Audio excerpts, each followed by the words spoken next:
Hey, welcome back. We had a really great discussion last week with Jason McIntyre about 2019 and the things that really caught our eye about culture and movies and books and music. And as usual, we had more things to say than time to say it. So we got 2 episodes here, and this is the second episode of that discussion, and I hope you'll tune in. There's some really fun stuff coming up here on this interview, and we'll just join it now in progress.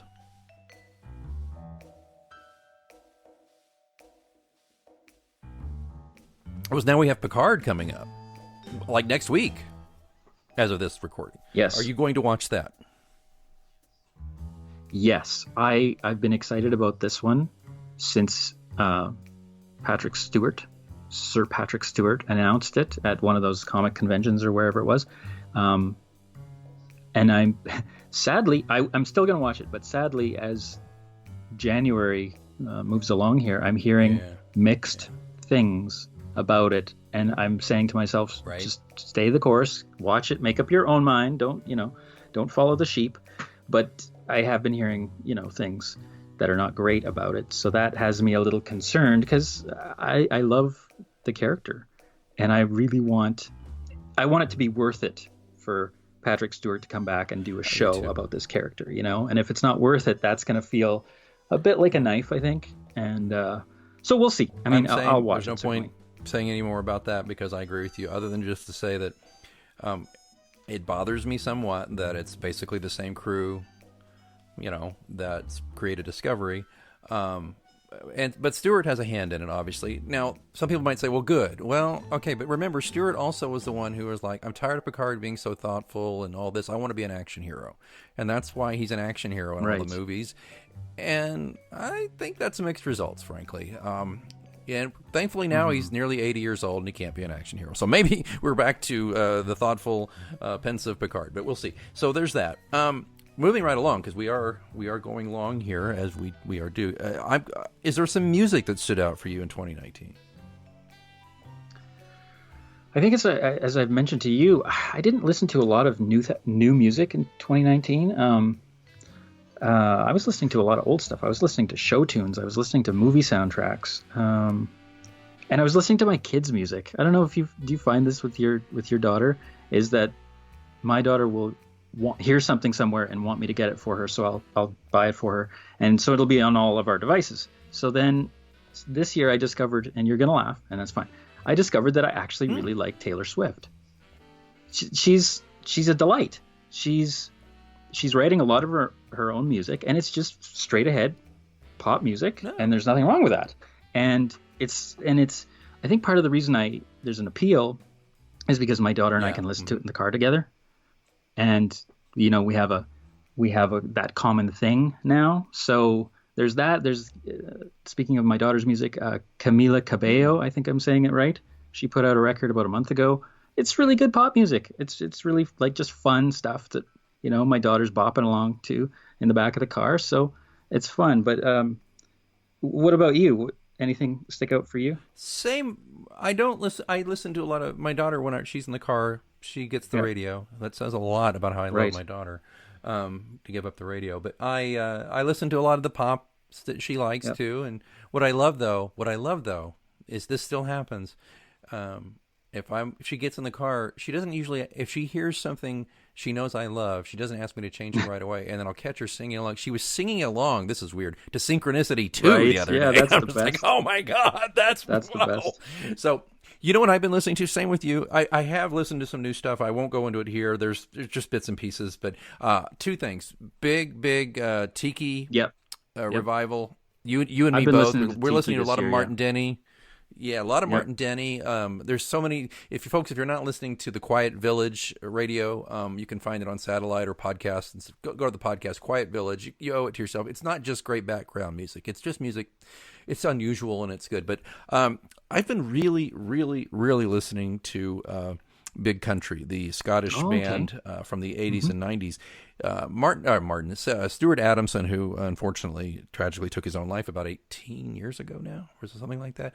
One of the most brilliant songwriters ever. And don't take my word for it, folks. The Edge from U2 said so at Stewart's memorial service. He said something along the lines of, he wrote songs you two wished they could. And I would just tell you, if you're not listening to the 13 Valleys, Chance, Ships, I would just advise anybody who likes good lyrics and really good music and performing to look up Big Country and the tragic story of Stuart Adamson. But he has been taking up a lot of space in my life, my music life this year, and I don't regret it a bit. He's great. I'm looking forward to some new Colin Hay stuff coming up and some new Sting, I think. And but sometimes, like you and I said, we got to look back a little bit. You know, we don't have to. We get our share of new stuff with the kids, but it's good for us to look back. And I like Big Country because I was a fan of theirs back in the day, but I probably was only really enjoying like one album. So now I've really dug deep, and it's really important to me. So that is awesome. Like I love when an artist will come out with something new, and that kind of makes me go back and look at their old stuff that I maybe haven't heard in a while, or maybe didn't know about, like Nathaniel Rateliff. Yeah, and the Night Sweats. Nathaniel Rateliff and the Night Sweats. He has a solo album coming out, and his first single came out, I think, a couple of weeks ago. It's a fantastic song. So then that caused me to go back and listen to all the Night Sweats albums that I haven't heard in a couple of years. They're fantastic. Pete Yorn has a new album that came out, I think, about 2 months-ish or 3 months ago. That's a great album. So, of course, I go back and listen to his whole catalog. There's a show that you and I are probably going to discuss in a minute called Mr. Mercedes. Yes. And I can't recall if the theme song in season 3, which came out in 2019, is the same as the other seasons, because I didn't go back and rewatch. No, it isn't. It isn't, is it? It's Bob Dylan, isn't it? It is. And so I'm like, I really dig this Bob Dylan tune. I've never heard it. I've never heard it before. And I go back and I find out it's a B-side. And I said to myself, what is it that I like about this song? Because it's Bob Dylan, but it's not quite Bob Dylan. And I'm thinking, this sounds like if Bob Dylan and U2 and maybe The Edge got in the studio together and made a song, recorded a song. Yeah. And so I go and look into it. It's called A Series of Dreams. It's a B-side from an album that was produced by U2's longtime producer, Daniel Lanois. And I'm like, well, that's why it sounds like U2 and Bob Dylan got in the studio together. Anyway, so that has kind of caused me to go back and listen to all my favorite Bob Dylan albums the last few months. You know, I was blessed this last year. I not only saw the aforementioned Pete Yorn, I saw finally Bob Dylan in concert. That's right. I went by myself to see Bob Dylan. My wife's turned me on to Pete Yorn years ago, so when Pete's in town, we try to go. And I'm very excited about 2 weeks from now, maybe 3, finally a lifelong desire to see the great Lyle Lovett will come true, because we have tickets to Lyle Lovett in February. So awesome. I love Lyle's approach to country. He's more old style country, which I like. I'm not a big fan of the current crop. Not saying it's bad. It's just not for me. I'm with you. I mean, give me a Hank Williams Jr. Oh yeah. Or even Senior, and give me Johnny Cash probably. And I think that's probably one of the reasons that Taylor Swift, not to bring her up incessantly, but like I just always thought of her as like a teeny bopper modern country singer. And I think she initially started in country, right? I don't know. And so now she just embraced the pop side, and it's good. Other albums or artists I was listening to, Donovan Woods, Haim of Monsters and Men came out with a great album this year. Right. Folly and the Hunter is a great Canadian band. They're no longer, but I was. They broke up, right? They did. Yeah. Okay. I think that's kind of all I had in mind. Sharon Van Etten was an artist I discovered this year. She's been around forever, apparently, but she had a great album come out in 2019, which I loved. Look it up, people. I will look that up. We're kind of closing out here real quick. We're getting into the lightning round here. Books, I will tell you, I got a great book for Christmas. I'm a big Gary Shandling fan, who we did lose a couple of years ago. I got his book, and what it was Judd Apatow basically was the conservator of what Gary left behind. Gary didn't have any heirs or anybody close to him, like a wife or girlfriend at the time, and he had all these notebooks from ever since he was a child, letters, notebooks, and this book, he put together this wonderful book with photos and interviews, and it's phenomenal. It's this wonderful Gary Shandling epilogue of his life, and Apatow did a really nice job putting it together, and I consumed it in like a day. It was just, I just kept reading it, so I recommend that book very much if you're a Gary Shandling or comedy fan. And I also recommend to the Jerry Seinfeld driving comedians in cars getting coffee. The episode with Gary, it's eerie because the very last thing Gary says is basically joking about how he's going to die, and he died not too long after that was filmed. Poor Gary. But a great book. I also got a lot of Jim Harrison books for Christmas too. He is a gourmand, and he's a food writer, and he's a raconteur. He also did write a screenplay of a movie, The Legends of the Fall. He was that guy.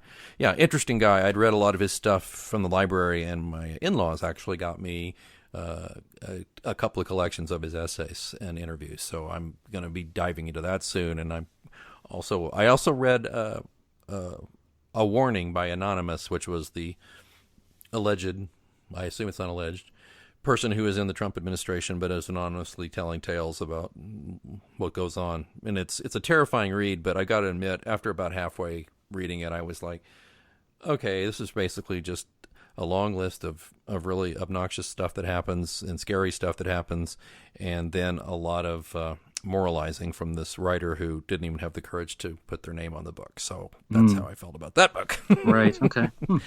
Yeah. What about you? Now those are some nonfiction reads, basically. Fiction-wise, though, I kind of took a break on fiction last year, to be honest with you, because I was writing more, and I have a hard time reading fiction while I'm writing fiction. I'm the same exact way. And I also am kind of looking back at my reads for the year. There's not a lot of fiction on it. Nonfiction-wise, I like the Tim Cook biography by Leandra Connie. I Am C-3PO by Anthony Daniels. How was that? I'm still reading it, but I'm enjoying it. It's okay. It's just more like a set of snapshots of history from a certain point of view. And yes, that was a deliberate line from Star Wars. Yes, point of view. I'm just enjoying his point of view on something that we all kind of took for granted growing up watching these movies. So yeah, that was good. What else here? Fiction-wise, I read the Strange Weather collection by Joe Hill, 4 short novels. Really dug that. He's a good writer. I haven't really been able to get into his long stuff yet, which I know is sacrilege to Joe Hill, Stephen King fans, but I'll keep trying. You read The Outsider, right? I read The Outsider. I want to say, did that come out in 2019? I don't know. I thought that's when I read it. Maybe it's not when it came out. I seem to remember reading that over the summer of 2018, but I could be wrong. Gosh, time moves so fast. I mostly liked The Outsider. I found... you and I agree. I think here it comes. Yeah, go ahead. Well, 2 things. I found the pacing to be not as tension, not as much, didn't provide as much tension as I think it could have. I think it kind of, some of the air was let out as it went along. I think it could have been shorter, which is a criticism King gets a lot. And the ending kind of fell apart for me. Okay, just to hold that thought. I totally agree. So I watched It Part 2. Yep. Did you see that? Yeah. And the character that's loosely based on King, I think, the writer, what was the joke? You don't know how to finish. You don't know how to write an ending. Which is it's King talking about himself, because everybody says that about King. It falls apart at the end. He doesn't write good endings, and I totally agree. By the way, that movie a little overly long, and I don't know. It wasn't. I thought the first one was scarier. I thought it was scarier. I thought it was better done. The second one? First. We're talking about It? Yes. Yes, about It. I thought part 2 of It was not as good. Not as good. Still worth it to watch. Bill Hader. I thought Bill Hader was great. Me too. I thought the whole cast was great in both. The kids were like phenomenal young actors, and they assembled the right people to do the grown-up versions, I think. The young lady, she was in a great Nancy Drew movie. Yeah, she was. And that I just, it's a shame they aren't going to make more. And apparently that movie was kind of just abandoned and not marketed well, but it was a good little movie. It was. Sophie Lillis? Watched it with my daughter. I Something don't Lillis? know, but she was great. She's got real charisma. Yeah, she's really good. So I'm with you on that. I watched. I mentioned the HBO's The Outsider. I kept my HBO because I'm a cord cutter. I kept my little HBO subscription just a little longer because I wanted to see this, and I watched. There's 2 episodes out, and I watched them. Excuse me, and pacing is a little slow and it's moody, but I think they're building to something. And I love Ben Mendelsohn. I've loved him since Bloodline, and he was great in Rogue One as the villain. Oh, and he was also very good in the last Batman movie too. So I like him. He's good. It's good to see him in this role. I don't like one thing. Excuse me a minute. Excuse me. I don't like one thing about it. They moved it out of Oklahoma. It's in Georgia. Yeah, I read that, which I don't like know that. why they did that. I don't either. But, it's kind of a relief, because if they'd done it in Oklahoma, everybody be talking like this or something.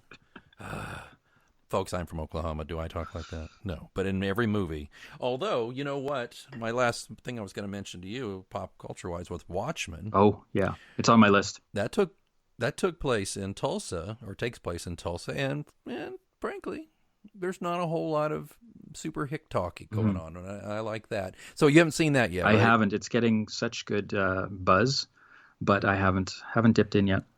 I hope they won't make any more. They're going to, I'm sure. But I think it was, I'm not going to say near perfect, but I think it was damn good, and I don't see it getting, I don't know. I just fear that it won't get any better. I think it really was a stunning piece of work, though. I really, really respect it. So, I love that. And all the people who are complaining about, there's the fandom menace folks who are complaining about, oh, it's woman-centered or African-American-centered or all these. I'm just like, it's just, okay. It's like these people shoot themselves in the foot every time. Just when I start to listen to some of these dudes about like, yeah, I mean, it's but I've realized I don't really agree with the fandom menace guys. And I want everybody all my listeners to be clear. I want to be clear about this, okay? What I don't like is bad writing. Yeah. And so on Star Trek Discovery, when they're clearly shoehorning things in to kind of suit an agenda, it's kind of clear, in my opinion, in places. Maybe I'm wrong, but I see it, and to me, it just looks like bad writing. That I don't like. Now, there's no bad writing in Watchmen. There's no bad writing. This is just people mad about this. I'm just like, you lost me here, because I don't see what the problem is, because it's centered on an African-American woman as the lead. This is not, I don't see that as an agenda. Now, if you watch, and you haven't seen it, so I'm just saying, there's a lot about Watchmen that certainly takes that perspective, and there's nothing wrong with that, because it's done well. It just drives me crazy, these fandom menace guys, because I for a while there, I was paying attention to a lot of these dudes on video on YouTube, and I was like, well, they got a point about this being not very good, because they drew me in because I don't like what they've done to Star Trek. I just don't. And then I kind of realized I'm not sure we dislike this for the same reason. Yeah. And that's what, just to sidestep for a sec, just that's my issue with all reviews, but specifically just this poll of public opinion on pop culture and like the Star Wars movies, for example. Yeah, you have some legitimate gripes, but if most of your gripes are centered around things that have nothing to do with story, performance, or the technical aspects of making the movie or the TV show or writing the book, then I kind of am going to tune you out. You know what I mean? It doesn't really affect me. I'm there just to see or hear or understand a great story, have compelling characters that are performed well, and not have some kind of crazy J.J. Abrams lens flare all over everythve but but you got to put up with a little bit of that, I guess. Yeah. You and I are in complete agreement on that. I've just kicked myself a little bit for kind of being drawn into some of those things. Yeah. It's in my opinion, it's somewhat misguided. It's overly negative, and if I'm being very candid, it's not honest. And so not all of it, but there's just some big actors in that side. I don't mean actors like acting actors. I mean, there are actors in that movement that I have to question some of their motivations, but not all of them. Okay. Right. Before I get, attacked by those folks, I better shut up. So, hey, we're going to have to start winding down here, but any other things we haven't covered here do you want to throw in here real quick about the year? I'm like 90% of the rest of North America. I love The Mandalorian this year. I haven't seen it. Oh, yes. It's a throwback to the feel of the original Star Wars movie, in my opinion. A lot of it, Oh, not the outer space stuff, but the stuff on Tatooine, like the Western type feel of that's the first act of that movie. I love Um, that stuff. and it's just really well done. It's very simple and straightforward. There's not a whole lot. Um, you go to a Star Wars movie and there's 15 different whizzing things happening, and Hmm. there's lots of great special effects in The Mandalorian, but it's just mostly, I think it's 8 episodes. It's just each episode is kind of like its own TV Western episode from 1965. Like it's just really, really straightforward and compelling, and I and You're I and I really dig it. trying. You're really trying to get me to jump off and get that subscription, aren't you? Because you're pushing all of my I do buttons not with work for saying Disney, but that. I think that one you'd dig. Uh, Oh we'll talk offline more about it, and man. maybe I'll Okay. send you a gift card for it or something. Thanks, pal. That's Yeah, great. I'll figure something out. I just if my wife sees one more paid service, I she's gonna be know. like, "Why did we cut the I cord?" know.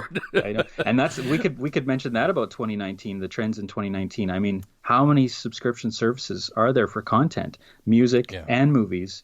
And I mean, if you get into reading novels on your devices, your iPads or your Kindles, I mean, we're spending a lot of money on downloads of things. Um, and if you're subscribing to the majority of the big streaming services, it's, $100 a month, Right. $6.99 here, $8.99 here, $14.99 here Adds adds up. up. Uh, yeah, that's kind of a weird trend. Yeah, it's like they're all laughing at us, you know. They're like, "Oh, they think they're so smart," and look at that. But also too, like I have a Fire Stick, and then you can add all these apps for all these different. There's all these different services out Hmm. there that are free. Some of Hmm. them, and you just watch cartoons, commercials, and you're fine. But anyway, it's nuts. The world's. I think you're right. That you nailed it. That's a big buzz for 2019. I think.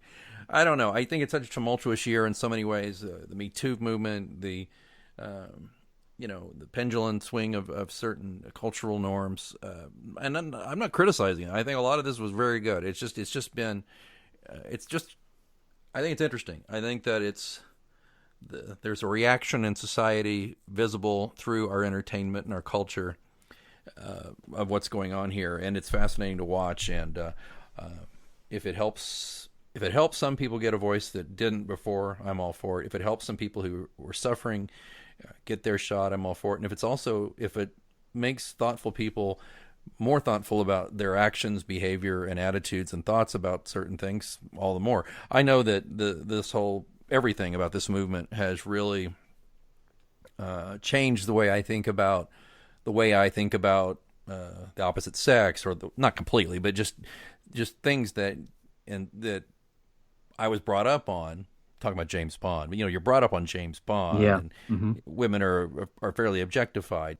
Everything is so complicated, but Hmm. it's been a hell of a couple of years on so many levels. And then throwing in, the political angle. And 2020 is going to be a rough year. It's going to be rough. Yes, it is. That could be a whole other podcast episode. Any last things before we wrap up here, buddy? What are you hoping to, speaking of 2020, I know we're about 2 weeks in ish. What are you hoping to do yourself, content wise and creative wise?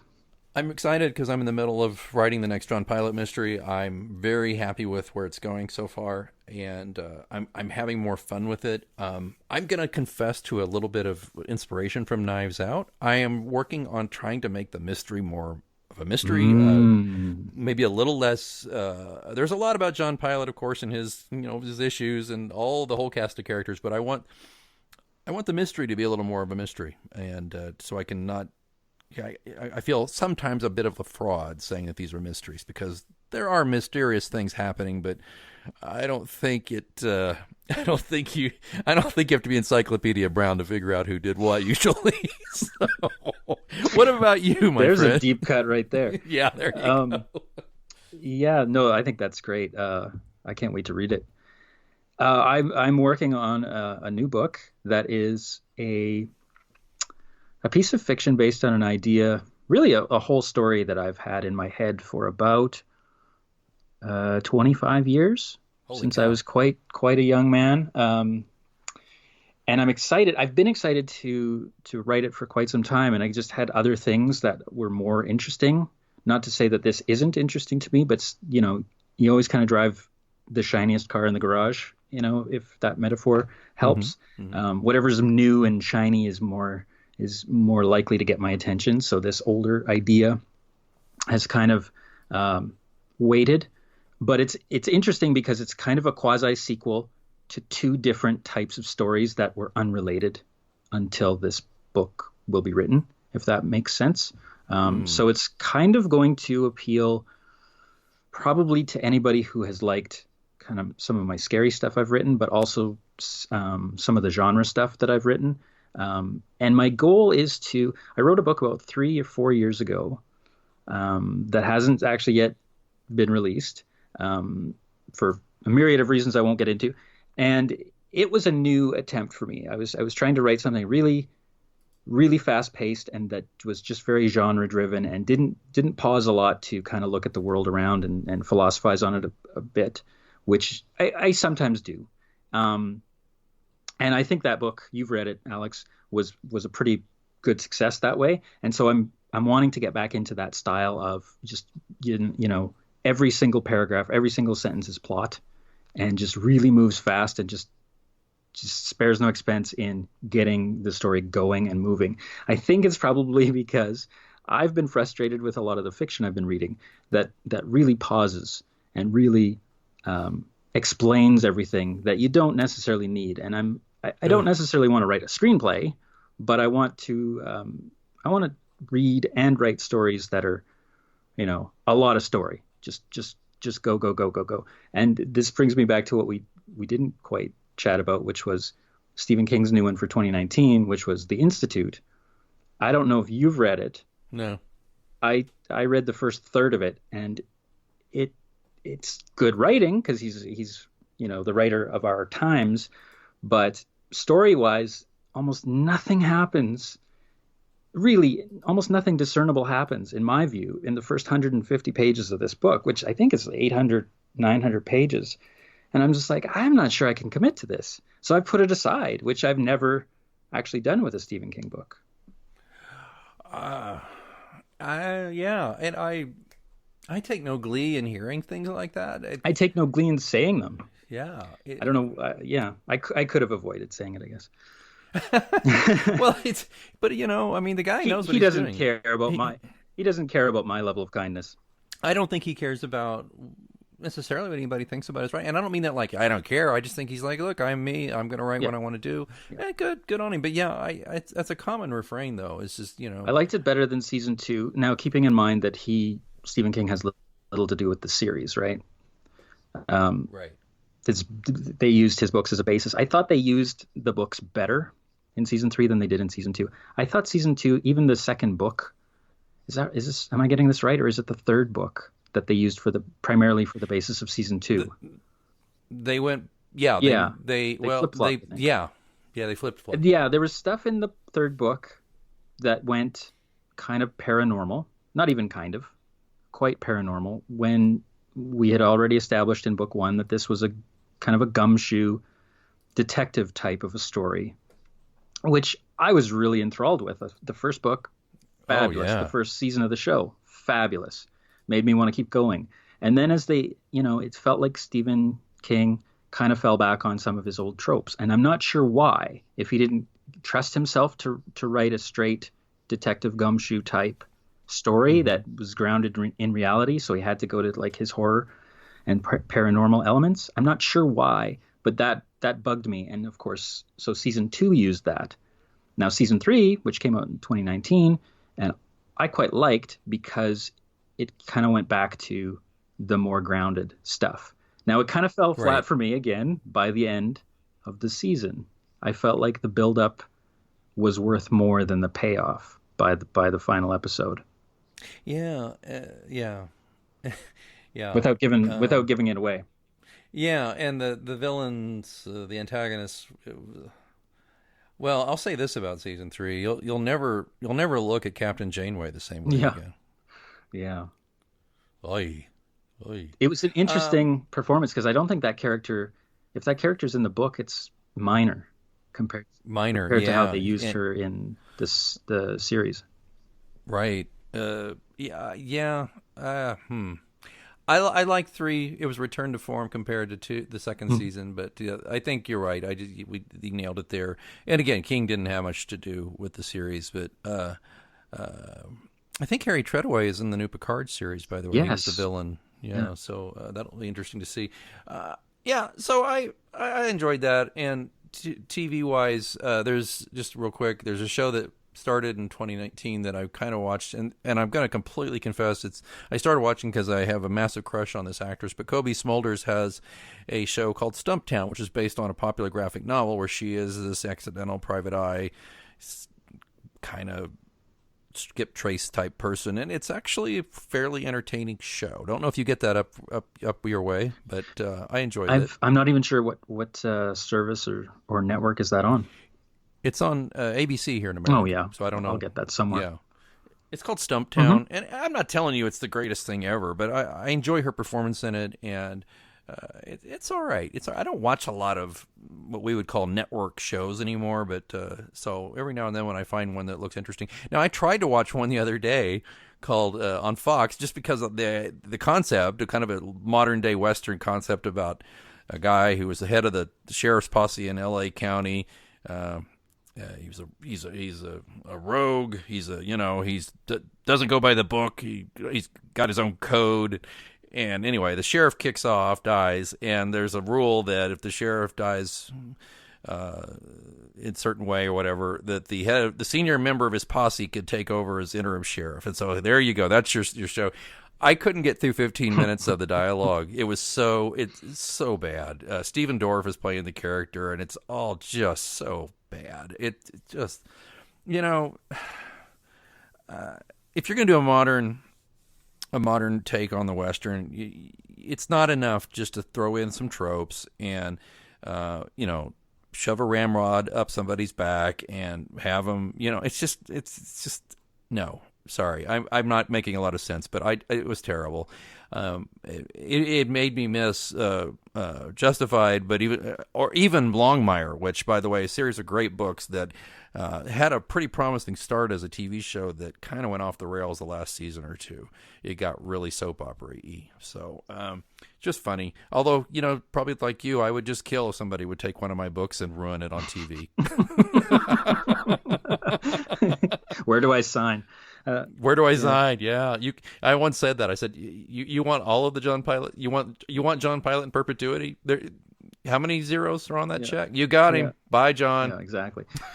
But this comes back to what I was saying earlier with the reboots and the rehashes and the retreads. There's so much good content that movie makers and the television industry could be tapping.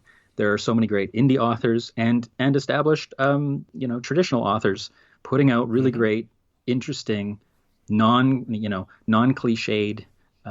stories that are, looking at new types of characters and new types of stories.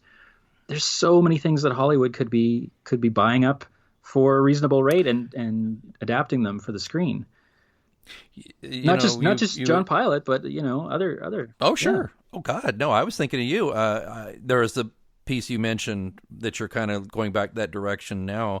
And folks, all I can say is I've been privileged to read this book that Jason wrote. I don't know what you're going to do with it, by the way, buddy, but and it's not for me to tell that story. But I hope someday the rest of the world gets to see it because it's one of the best things I've ever read, and it's a crime that it's not only not out yet, but it's not published yet. But also because I think it would be a hell of a movie or a series. It's so good. Oh, well, thanks. I'm attempting to catch lightning in a bottle twice with the next one to kind of pace and present a completely different type of story, but in the same kind of a package with that kind of movement of a television script or of a movie script, I think. Oh, I love it. I can't wait. Well, kind words. Thank you. If you need a beta reader, you know who to call. Oh, yeah. And there, I got a nice review for Pilot Shadow, and what you said there about how it's there are things that are not cliched stuff. But anyway, part of the review that really just warmed my heart. There's everybody who reads the books knows John Pilot goes to a therapist, and he needs therapy. He's got issues and all this stuff. And she's like, this was not your typical cop or lawman or detective who's too macho to go to therapy kind of thing. This guy goes to therapy, and then it's written in such a way where therapy is viewed as being helpful, and and all that. And I was like, yes, thank you, yes. I'm not gonna write some macho idiot who is not gonna, I'm gonna just tell it like I see it. So anyway, I think that's true. And there's so many other stuff, so many other books out there, and so many other great authors. In fact, I've been talking to a fellow country woman of yours, she's Was it Colby Smulders? I wish it was Colby Smulders. No, it wasn't. But she's working on some new stuff, and she's trying to get me a speaking berth at a writers' conference out that direction, which I want to talk to you about offline. And she's talking about the same thing. She goes, there's just so many things. She's trying both tracks, traditional and indie, and she's thinking of trying one more time to go traditional. And I just said, well, your mileage may vary, but it's not getting any easier for traditional, and even if you get in traditional, the deals aren't always great and all that kind of thing. But I understand the desire to get in there, because you probably have a better shot of getting picked up for TV or theater or movies or something if you are traditional rather than indie. I don't know.